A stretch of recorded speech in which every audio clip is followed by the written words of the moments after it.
ne sot nderojmë më të fortët, më të duruarit, më të imunët ndaj bombardimit të natës.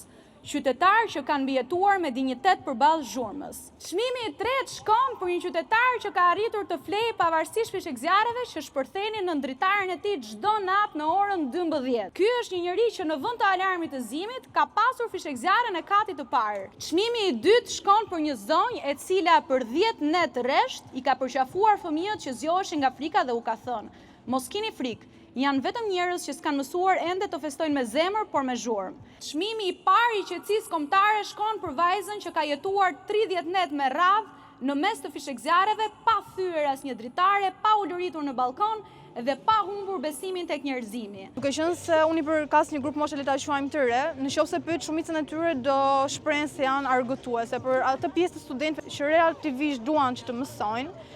Dhe në këtë periudhë nata është ai momenti më i qetë për ne për t'u përqendruar. Ne jemi munduar ta sillim në këtë lloj forme që nëpërmjet të qeshurës ata të zgjojnë atë vetdijen e tyre dhe ta kuptojmë që realisht ky është një problem shumë qetësues. Janë shumë, jo për mua edhe moshën time, po janë shumë se digjen gjëra, janë fëmijët, në radhë të parë vetëm fëmijët që duhet të ruhen. Për mua, si këtë moshë që kam, nuk duhet fishekzare në atë mënyrë që të digjen, të vriten fëmijët nuk kuptojnë gjë.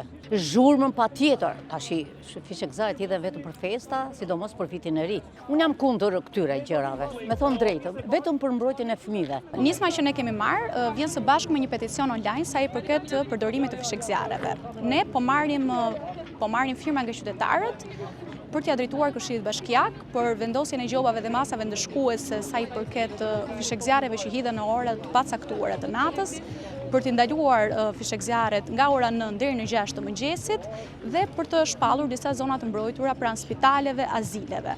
Festa nuk ka pse të kthehet në një zhurmë, por qytetarët mund të festojnë pa i stresuar të tjerët. Ky aksion është një thirrje që Bashkia të dëgjojë jo fishekzjarret, por zërin e qytetarëve.